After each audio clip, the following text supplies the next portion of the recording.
We are live. All right. Welcome, everybody. Shell Energy Stadium, Glenn Davis, Justin Finger. What do we got today, Justin? We've got Houston LAFC.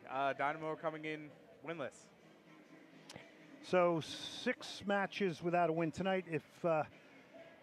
As we get to talking about this game, I think there's a couple things to look at here. This is a very mixed lineup for LAFC because they've got a second leg of a CONCACAF Champions League encounter with Inter Miami, and they go to Miami on Wednesday with a 1-0 aggregate lead. So they got a really mixed lineup, but I think of interest to all of us, there are 2 French World Cup winners in this lineup tonight. Hugo Lloris in goal, and Olivier Giroud, who hasn't played in 6 games, is starting tonight. Now, these conditions may be good for him in a game where there's going to be a lot of action potentially in penalty areas, but I think that's going to be a real treat for the smattering of people that are down here tonight. I think this is going to be a really low crowd here, obviously. Water was all over the field to start. The whole field was contained with water. It's all, if you look behind us, it's all drained off now. I do have a picture. People are still working on the field, but that's the field prior to about an hour ago. Yeah, so there we go. The game is happening. McGlynn is playing further up the field tonight. I think it's a great move. I think in Portland was a game for me that screened out with to have 2 6s and really sit them at home in front of your center backs based on the transition game of the Portland Timbers. And we saw how the Dynamo midfield got shredded. I mean, it should have been over at halftime if for better finishing for the Portland Timbers. And on the radio show, I was saying, yeah, I'd go to Portland and I'd play with 2 deeper lying midfield players, one next to Artur. So that is what Ben Olsen is doing tonight. And Artur will have Junior Urso next to him, which is a good thing. Blake Gillingham in goal. You got Franco Escobar, Eric Sviatchenko. Let's see if Sviatchenko can go 90 tonight. Escobar is going to be on the left. Awadesu and Sviatchenko in the middle. And then Griffin Dorsey is going to be on the right side. Artur, Urso sitting deeper. McGlynn higher up the field in the Nico Ladero role, which used to be the Coco role. Amin Bassi, Ezekiel Ponce, and Kowalczyk. I mean, Bassi and McGlynn have to make the plays. Let's face it, this team has 10 shots on goal in 6 games, so they have to make plays. Those are your 2 biggest playmakers.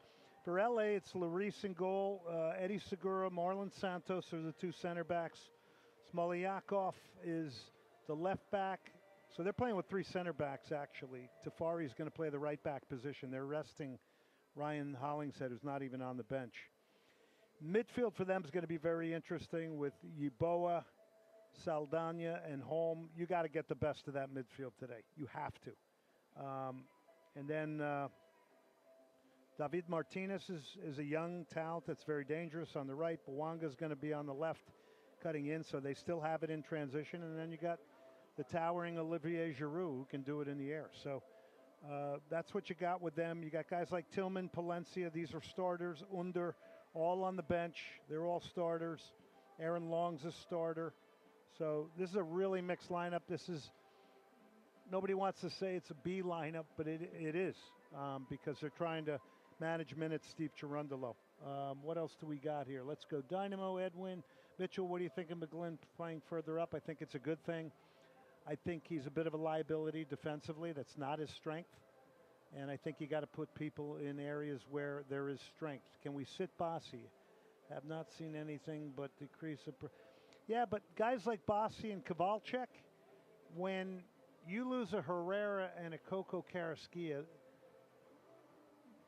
they show up a little bit differently now because they are not those kind of guys that can actually dominate and run a team.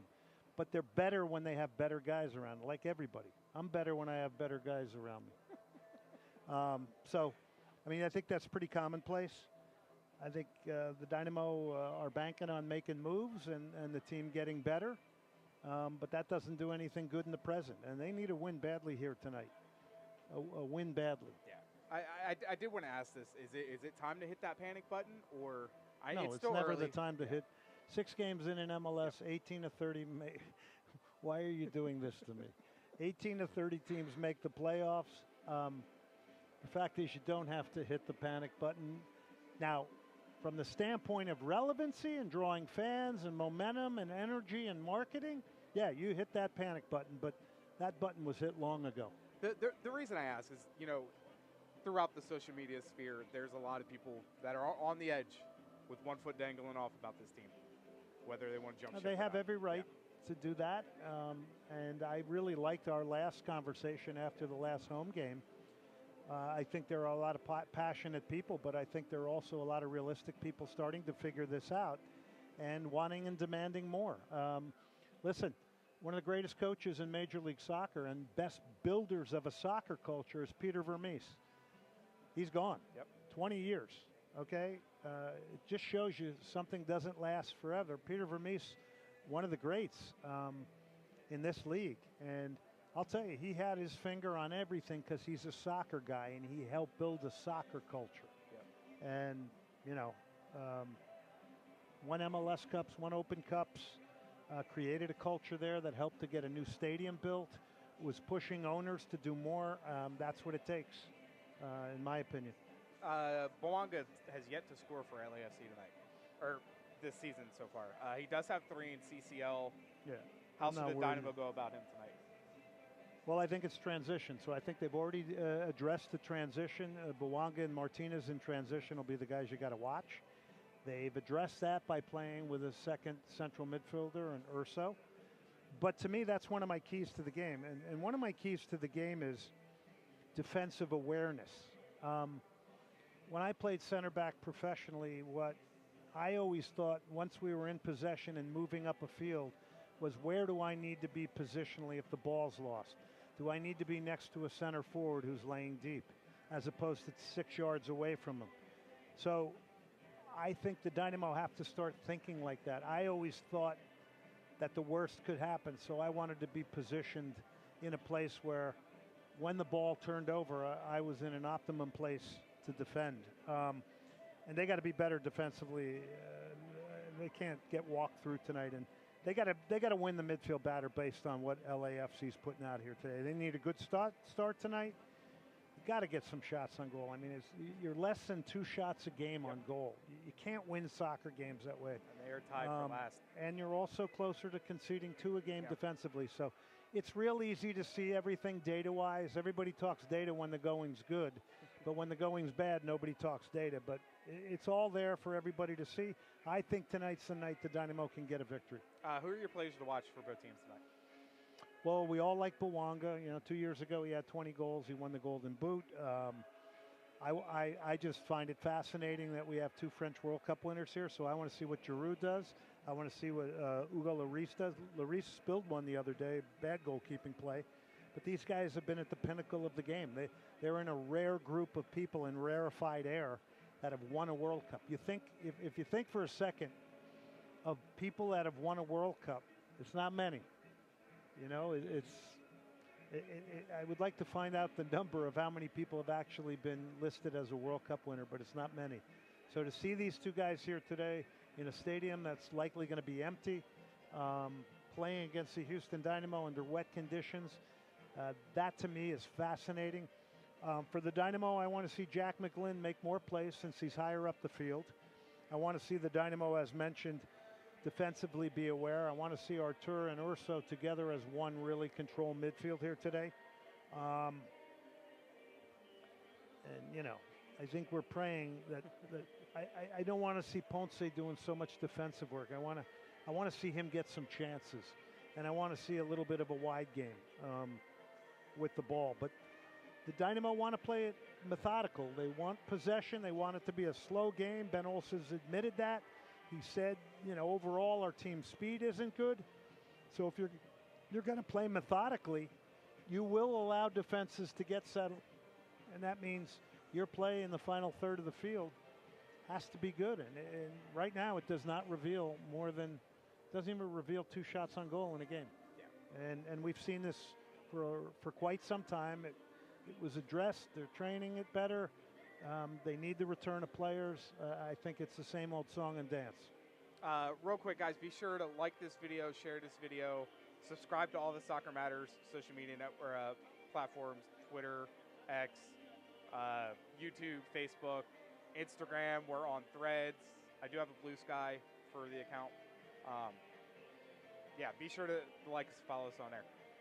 Let's see. Drained out. Yeah, field's drained out, looking good right now. Either team get an advantage. Well, let's see how the field plays, because we don't know how it's going to play. If it plays in a way that it's conducive to possession, let's see. If it becomes a game where, I think it's going to be fine. It's going to be slick. It's a good night for dribblers. If you like taking people on off the dribble, that's a good thing. That would favor LA for sure, because they have more dribblers than the Dynamo. We don't have people on this team that take people on really off the dribble much at all. This is a passing team, no question about it. So, all right, listen, come back in after the game. Let's come in hot tonight. You guys always have great stuff.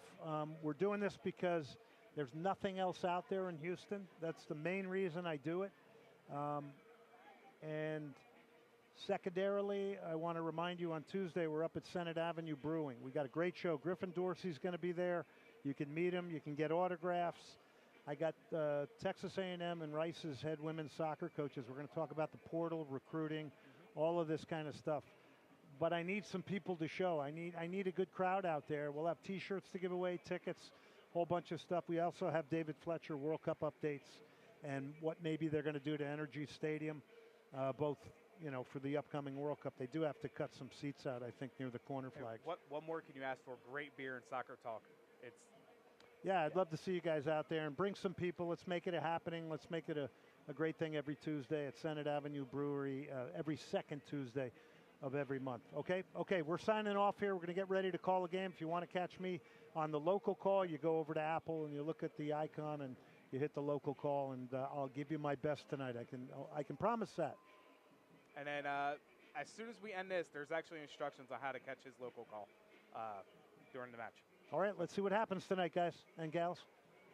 Glenn Davis here, longtime voice of the Houston Dynamo, and you can hear me call the action this year by using the home call. That's the home call audio stream on MLS Season Pass by clicking the alternative audio icon on your screen and selecting the home team's local radio option. All right, here's to a great MLS season.